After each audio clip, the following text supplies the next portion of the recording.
Oke,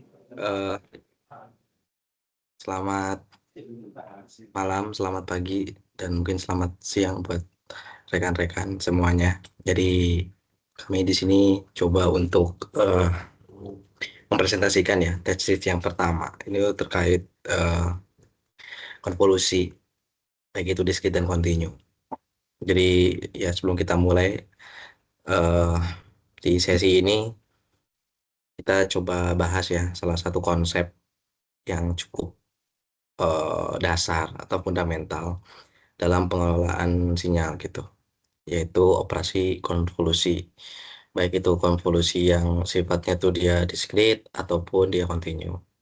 Jadi ya sebagaimana kita tahu ya konvolusi itu yaitu dasar-dasar dari banyak proses di sistemnya LTI ya, filtering, kemudian sistemnya pengolahan suatu citra, kemudian bisa juga dibilang dasar untuk high machine learning ya. Oke, mungkin bisa di next untuk slide selanjutnya. Jadi kita masuk ke bagian teorinya dulu ya. Jadi konvolusi ini tuh operasi aritmatika yang mana itu digunakan untuk menggabungkan dua sinyal sehingga itu bisa menghasilkan sinyal yang baru gitu kan ya. Di dalam konteks suatu sistem sinyal gitu. Jadi hasil si konvolusi ini tuh dia tuh akan merepresentasikan output dari sistem LTI atau kita bisa tahu kita tahu itu namanya line time invariant system gitu kan ya. Nah, secara sederhana, jadi si konvolusi ini tuh ngejelasin ke kita bagaimana suatu sinyal itu berinteraksi dengan respon dari suatu sistem. Nah, di sini ada beberapa listnya gitu untuk kita bisa memahami proses dari konvolusinya. Yang pertama, jadi sinyal konvolusi itu jadi sinyalnya itu di input untuk bisa dilipat atau bisa dibalik gitu. Nah, jadi pada sinyal continue atau misalkan biasa kita tahu time reversal atau apa, sinyal disk itu menjadi index reversal gitu. Yang mana setelah dibalik, sinyal tersebut juga digeser gitu. Sepanjang apa? Sepanjang domain waktu gitu. Nah, di setiap posisi pergeserannya itu, kita akan melakukan perkalian di titik demi titik gitu kan ya. Antara sinyal input dan respon dari sistem. Nah, di mana hasil dari perkaliannya itu pada setiap titik nantinya itu kita jumlahkan dan nilai dari hasil perhitungannya itu ini akan menjadi output pada waktu tertentu gitu. Kurang lebih itu, mungkin slide selanjutnya dijelaskan sama rekan saya. Terima kasih.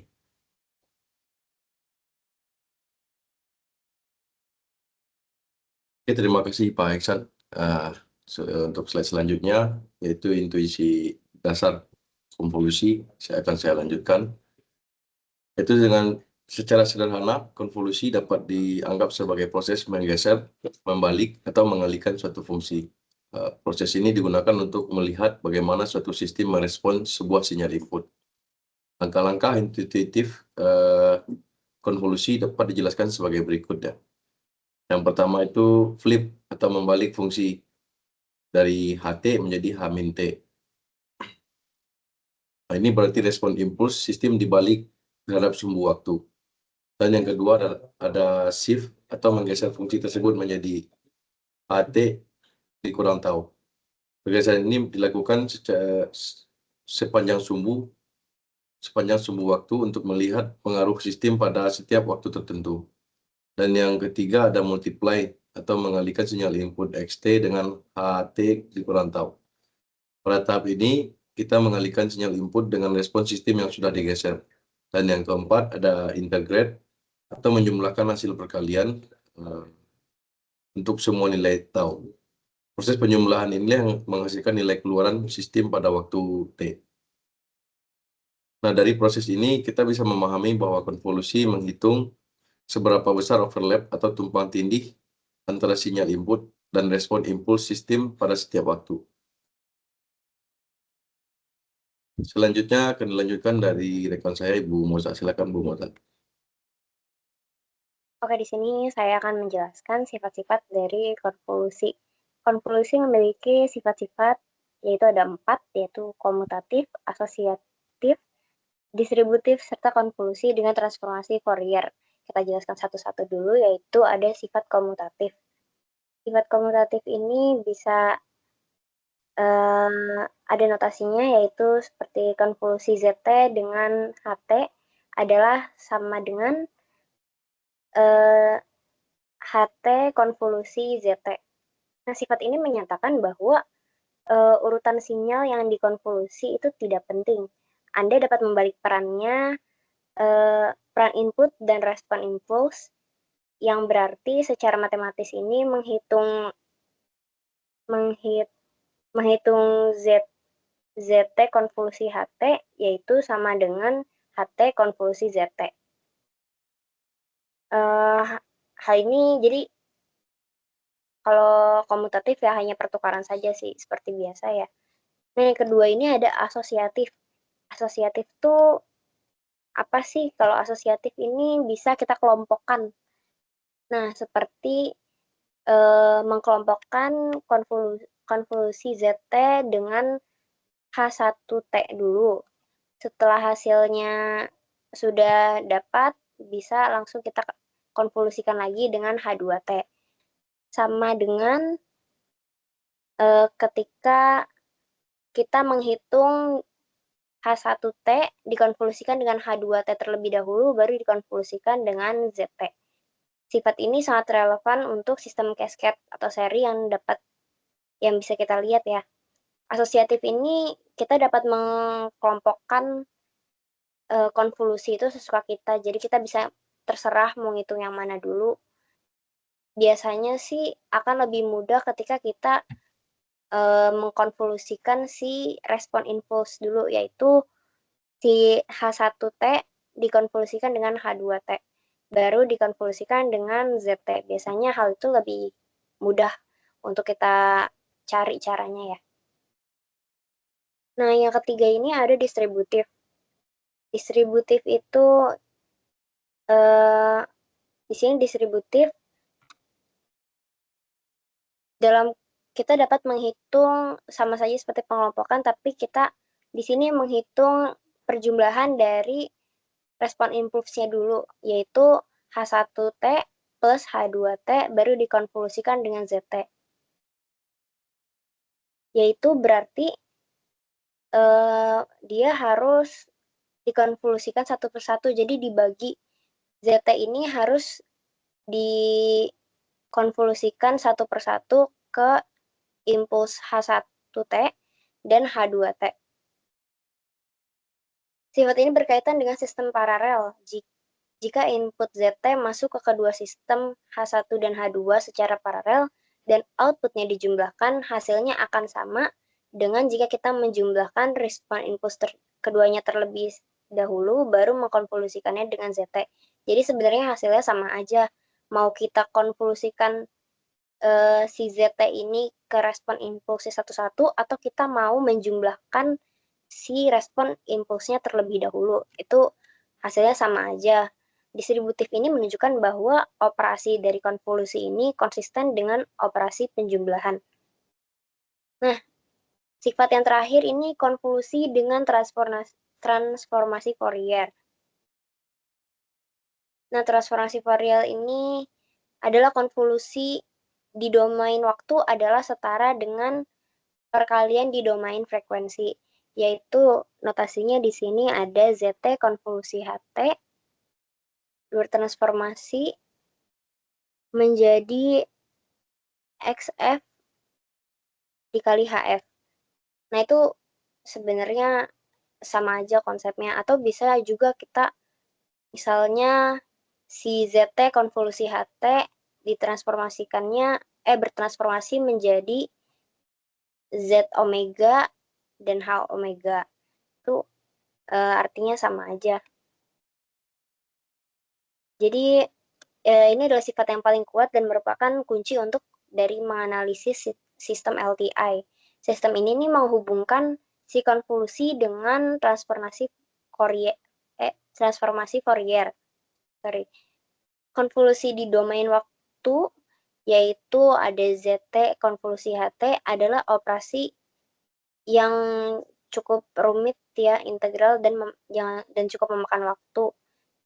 Di sebelahnya ini dia akan bertransformasi menjadi perkalian di domain frekuensi, yaitu XF dan HF adalah operasi perkalian aljabar yang lebih sederhana. Jadi dalam analisis desain sistem yang kompleks ini kita dapat mentransformasikan Fourier input ZT dan impuls HT, dan yang kedua kita bisa mengkalikan dari XF frekuensi dan HF. Lalu kita dapat menginverse transformasi Fourier dan hasilnya untuk kita mendapatkan dari outputnya. Jadi dari keempat sifat ini ada komutatif, ada asosiatif, distributif, dan hubungan dengan transformasi Fourier ini membuat konvolusi menjadi alat yang fleksibel dan efisien. Sifat-sifat ini yang menjadi dasar dan memungkinkan kita untuk menyederhanakan rangkaian dari sistem LTI yang rumit menjadi satu blok tunggal atau dapat kita analisis dengan cepat ya. Jadi ini adalah dasar-dasar atau bekal ilmu yang bisa kita ingat-ingat, yang bisa kita pahami dulu, baru kita ke model-model yang lain gitu. Cukup dari saya, bisa dilanjutkan ke rekan berikutnya. Terima kasih. Baik, untuk selanjutnya saya akan menjelaskan mengenai konvolusi pada sinyal kontinu yang merupakan salah satu operasi paling penting dalam sistem linear time invariant atau LTI. Konvolusi ini digunakan untuk mengetahui hubungan antara sinyal input dan dikembangkan lanjutan dengan dilambangkan sebagai XT dan respon impuls sistem yang disebut HT. Hasil dari konvolusi ini adalah sinyal keluaran baru, yaitu YT, yang menunjukkan bagaimana input diproses oleh sistem. Secara konsep, konvolusi dapat diartikan sebagai proses mengukur seberapa besar overlap antar sinyal input dengan respon sistem untuk setiap waktu T. Nah, karena itu konvolusi sering digambarkan sebagai proses tumpang tindih kedua sinyal. Kalau kita lihat dari model matematis konvolusi sinyal kontinu pada slide ini, dan ditampilkan sebuah persamaan, yaitu Y dari T sama dengan konvolusi antara X dan H pada waktu T sama dengan integral dari minus tau hingga sampai plus tau hingga dari X tau dikali HT minus tau D tau. Mungkin itu saja dari saya, bisa dilanjut.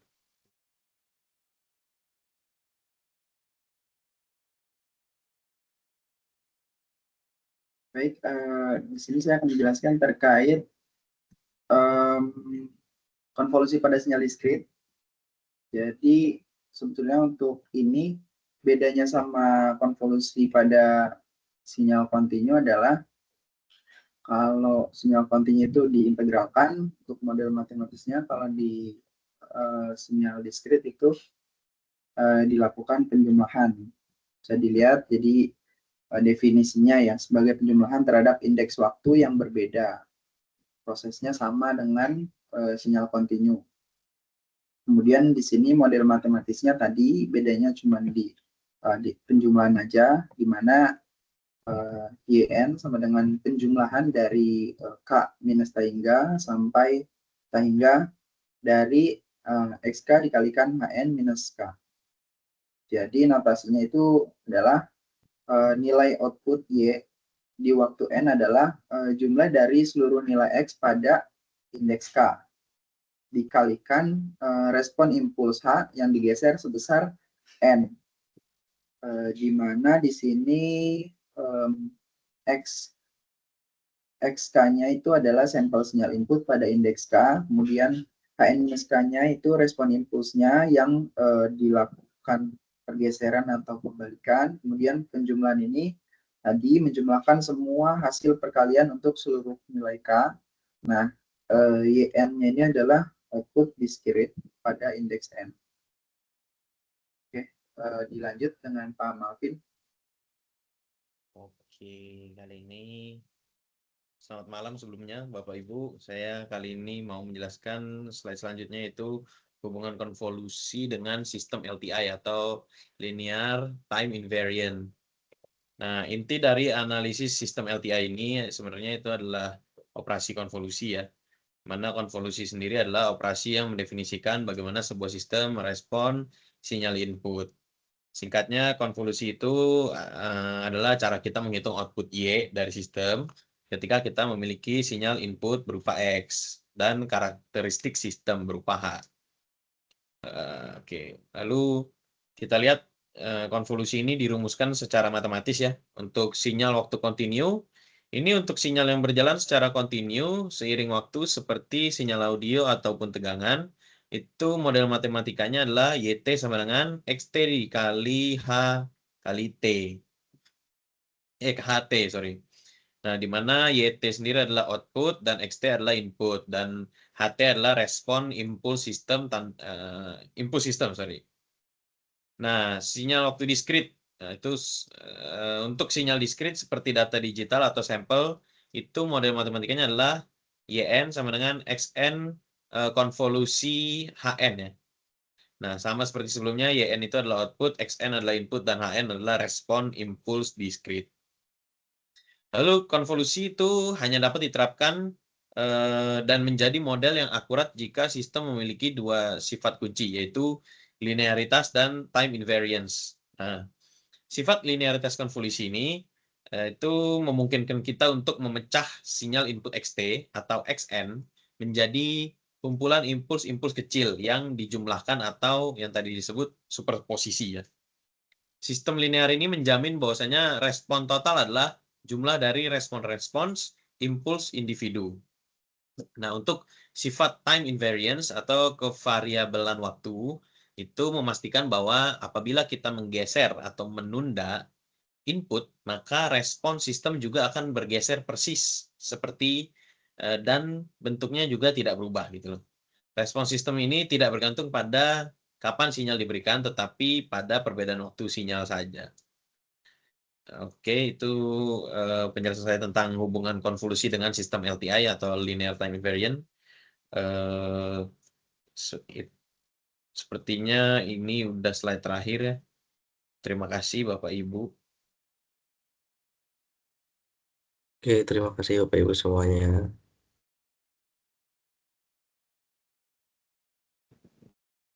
Selesai ya.